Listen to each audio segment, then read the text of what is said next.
alunos, vamos falar aqui, né, de outros polígonos regulares.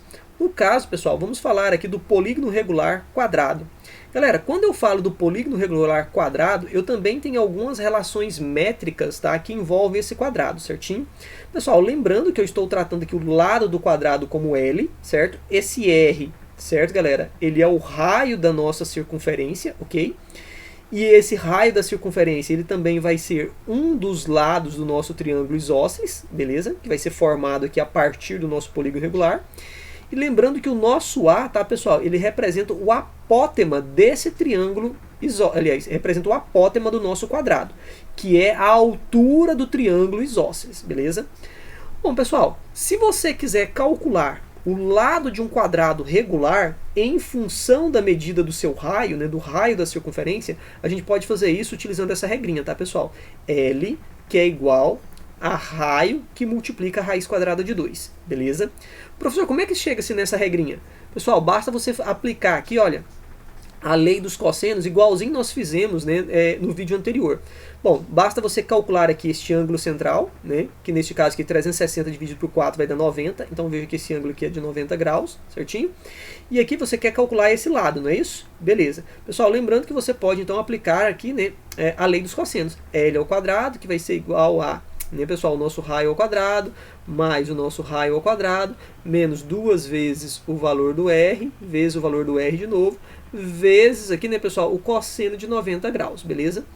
E aí, nesse caso aqui, pessoal, você vai perceber que o cosseno de 90 dá zero, então tudo isso aqui vai dar zero. E aí o nosso L ao quadrado vai ser igual a 2 raios ao quadrado. E aí basta você pegar esse expoente 2 e passar, né, pessoal, dividindo. Aliás, dividindo não, né, em forma de raiz. L vai ser igual a raiz quadrada de 2, R ao quadrado. Bom, esse expoente 2 com esse expoente 2 dá para simplificar. O nosso L vai ser igual, então, né, pessoal, a raio que multiplica a raiz quadrada de 2.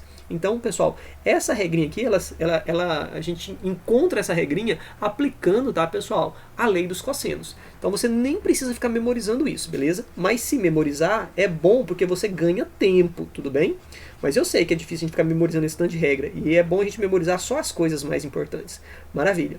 Professor, e o meu apótema aqui? Como é que eu faço para achar o meu apótema?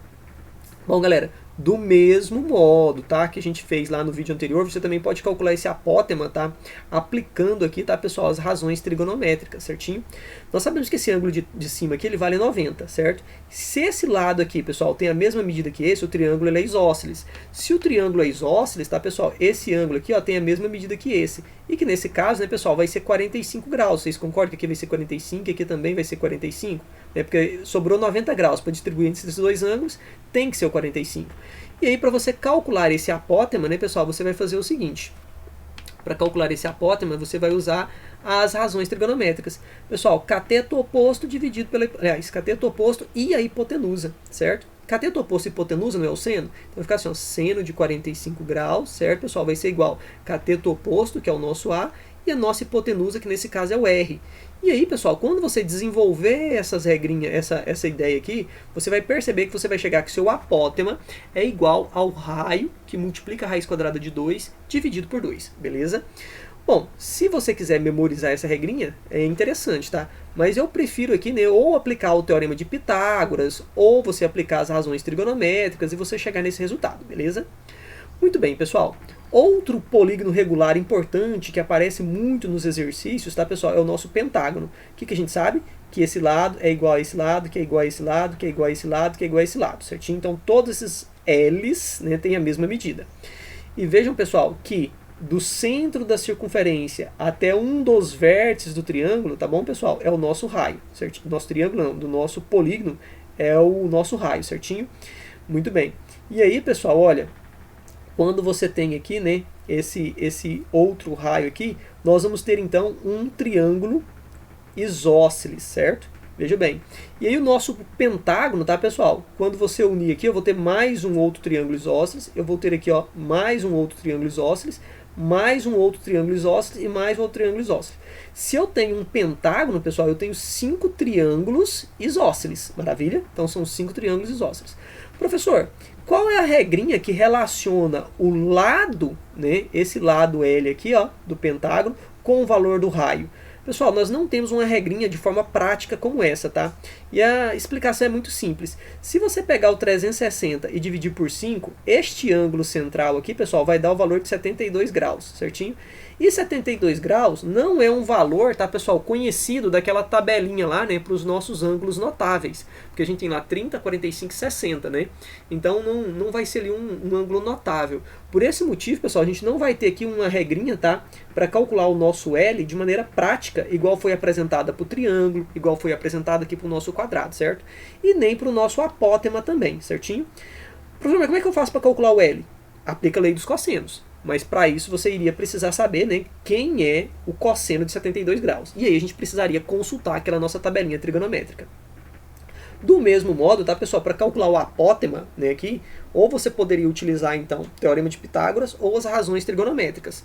Se for pelas razões trigonométricas, a gente também precisaria conhecer, né, o ângulo que está sendo dado ali para a gente, certinho? Visto que não seria um ângulo notável, beleza? Bom, pessoal, então saiba que o pentágono é uma figura que vai aparecer muito para a gente também, tá? Mas determinar o seu lado e o seu apótema, né, vai exigir um pouquinho mais de trabalho do que se a gente estivesse falando do triângulo, do quadrado, ou mesmo se nós estivéssemos falando do nosso hexágono, tudo bem? O nosso hexágono, nós já falamos um pouquinho ali nos vídeos anteriores, não é isso, galera? Pessoal, o nosso hexágono, ele tem uma particularidade, né, porque o valor do lado, certo, vai ser a mesma medida do raio. E aí, pessoal, eu não vou ter triângulos isósceles, e sim triângulos equiláteros. Pessoal, então percebam, tá, que no hexágono regular, o valor do lado é igual ao valor do raio, certinho? E eu vou ter triângulos equiláteros. E por esse motivo, então, pessoal, o valor do apótema, certo, desse hexágono regular é a altura de um triângulo equilátero. E a altura de um triângulo equilátero, pessoal, é o valor do lado que multiplica a raiz quadrada de 3 dividido por 2, certinho? Bom, pessoal, como esse lado nosso aqui, nós estamos falando que o nosso lado é o próprio raio da circunferência, eu estou colocando aqui então, né, pessoal, como R. Aí nos vídeos anteriores, quando eu apresentei para vocês a regrinha da altura de um triângulo equilátero, eu coloquei assim, ó, a altura é igual ao lado que multiplica a raiz quadrada de 3 dividido por 2. Percebam, pessoal, que se o lado é o raio, basta eu fazer a substituição aqui, certinho? E nesse caso agora eu estou chamando essa altura também de apótema, tá? Então vejam que tudo é a mesma coisa, tá, galera? Então o apótema de um hexágono regular é a altura do triângulo equilátero, beleza? Então é o que a gente tem aqui, maravilha? Então é isso aqui. Bom, pessoal, uma coisa importante que eu quero destacar para vocês.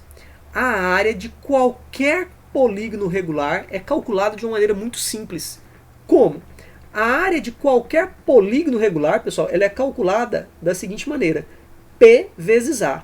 Onde esse P, galera, é o nosso semiperímetro. Pessoal, vamos lembrar o que é o semiperímetro? Semiperímetro, tá, galera, é quando eu somo todos os lados e divido por 2. No caso do quadrado, quando eu pego L mais L mais L mais L e divido por 2, certo? Isso aqui é o meu semiperímetro. No caso do pentágono, pessoal, é quando eu pego ali, ó, e somo 5 lados e divido por 2. No caso do hexágono, pessoal, é quando eu pego 6 lados e divido por 2, certinho? Muito bem.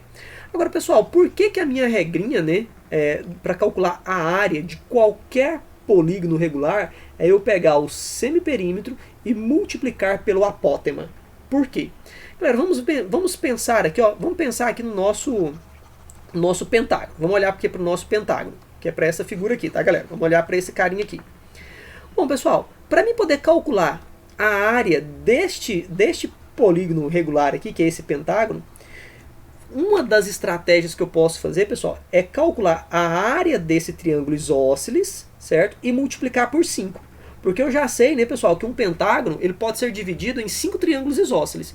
Então, se eu calcular a área de um desses triângulos isósceles, basta eu multiplicar por 5 que eu consigo descobrir toda a área. Concorda com essa ideia? Bom, então vejam bem, pessoal. Naquele triângulo ali, certo? Eu sei que essa medida aqui, ó, é o L, certo? É o valor do lado. Então vejam, pessoal, que a área daquele triângulo equilátero, daquele triângulo isósceles ali, pessoal, é o lado vezes a altura, que nesse caso é o apótema, dividido por 2, não é isso? Tá. Então vejam que essa regrinha aqui, ó, me dá a área apenas desse triângulo isósceles aqui, não é isso? Agora, pessoal, vejam que eu vou ter outros 5 triângulos, né, pessoal? Eu vou ter 5 triângulos iguais a esse, ó. 1, 2, 3, 4, 5. Então, basta eu pegar esse carinha aqui e multiplicar por 5, né? Então, vejam que a área do pentágono vai ser igual a 5 vezes o nosso lado, vezes o apótema, dividido por 2. Agora, pessoal, vejam bem. O que é o perímetro de um pentágono? É você pegar o lado, mais o lado, mais o lado, mais o lado, mais o lado. Ou seja, somar os 5 lados. Não é isso? Isso não é o perímetro? Beleza. Só que isso aqui eu consigo escrever assim, ó. 5L, não consigo? Maravilha. Agora, pessoal, o que é o semiperímetro? É quando eu pego tudo isso e divido por 2. Então quer dizer que o 5L dividido por 2 é o semiperímetro? É. Se você prestar atenção aqui, pessoal, veja bem. Quando eu tenho essa ideia que é o 5L, certo? Dividido por 2, isso aqui tudo não é o semiperímetro. Então vejam, pessoal, que a área do meu pentágono ali, ó, vai ser 5L dividido por 2 vezes o meu A. E esse 5L, galera, na verdade é o semiperímetro. Então vejam que a área vai ser o semiperímetro que multiplica o meu apótema. E o que eu acabei de fazer para o pentágono vale para o quadrado, vale para o hexágono, vale para o triângulo, vale para qualquer figura plana regular, certinho? Ou seja, pessoal, a área de qualquer polígono regular ela é calculada da seguinte maneira. Você pega o semiperímetro e multiplica pelo apótema, certo? E aí então você vai ter, né, a área do seu polígono regular, beleza?